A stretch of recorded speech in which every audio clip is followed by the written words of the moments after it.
to leave this room understanding the things that we have to do and things that we have to do to make a difference. Just because you don't have a fancy title or a fancy position does not mean you cannot make an influence. Got it? All right, you got it. So this is what this is about. The influence part. Let's talk about influence. Hello, welcome to podcast. My name is Dr. Hassan Abdul Haq. I am the president and CEO of HMA Motivations and Consulting, LLC. And I am here and I'm happy to be here to have a conversation with you on the mission, the vision, the value, what is HMA, what do we do, how did it start, and just answer some questions that have been asked of me and sent to me and trying to help my audience understand. So the beginning, I am the oldest of 9 and it started young. It started as the oldest of 9. I was responsible for the homework, educating, answering questions, and just that education, knowledge transfer environment as a young boy. And it just grew. It grew on me, it grew in me, just to educate and to help and to assist. And as I got older and I was able to use that experience, and I started enjoying teaching, I started enjoying interacting and engaging, I then started gravitating to young men and women who are in marginalized communities and helping them get through some of the challenges socially, and mentally and economically, and being able just to relate.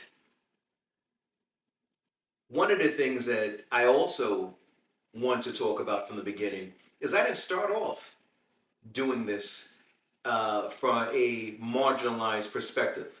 I started in banking, and I started off as a bank teller, and after a year or so, I applied for a management training program, and it was well over 30 folks who were applying for this role, management training, and it came down to about 10. And at the end of the year-long training, you work in different departments, of course, throughout the year: marketing, finance, communications, accounting, and HR. And at the end, whatever department you wanted to work in, you were going to be an entry-level position, have an entry-level position. And I chose HR. I love the engagement. I love the employee relations aspect of it. I love the recruiting.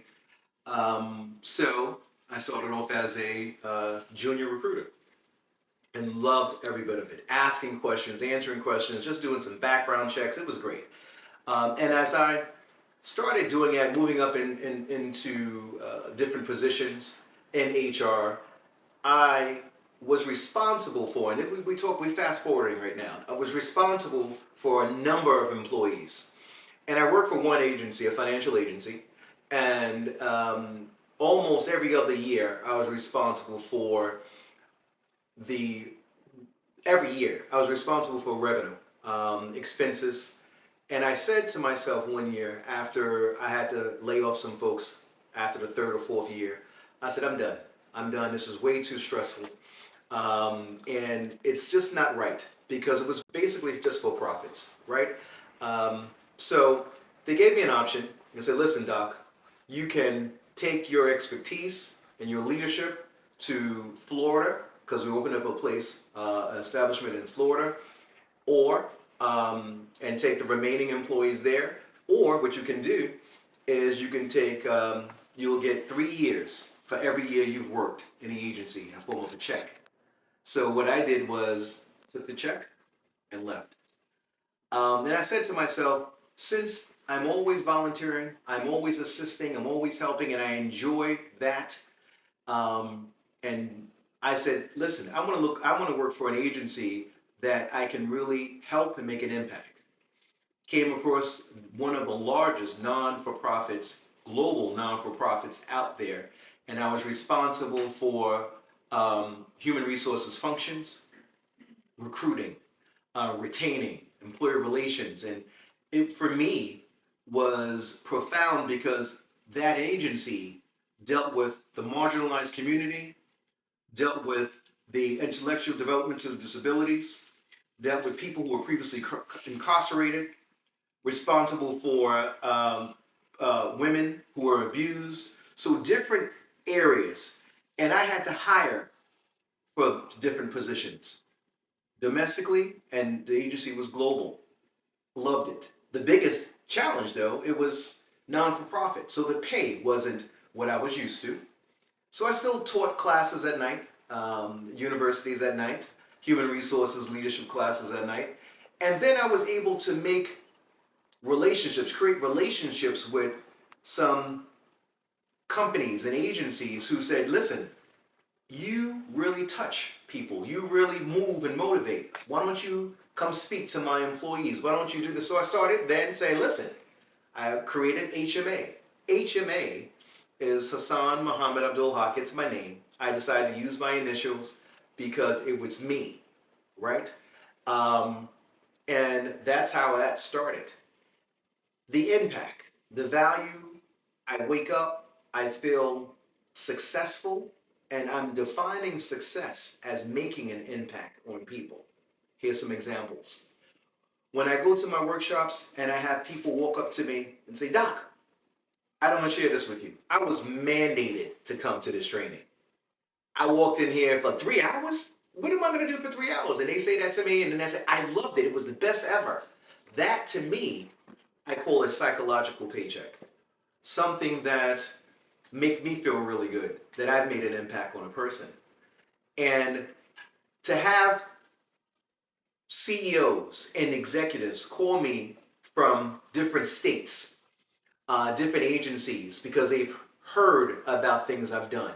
They have had employees refer me because they've seen me on podcasts, they've seen me on social media, and really want me to help them, makes me feel really good.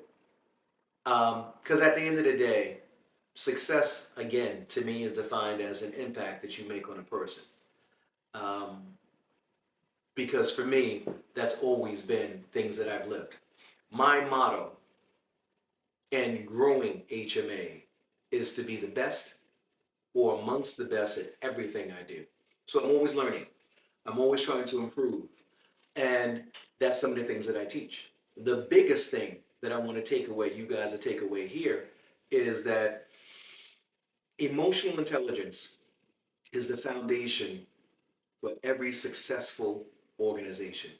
We're not hiring people because they're super smart anymore, successful agencies. We're hiring people who are emotionally intelligent, who can get along with others, who can communicate well, who can create relationships, and also, most importantly, they can be self-aware. The problem is not everyone else. The problem is how you're dealing with this. What can you change? So I teach that. I preach that all the time. Don't look at what someone else is not doing or doing. What are you doing?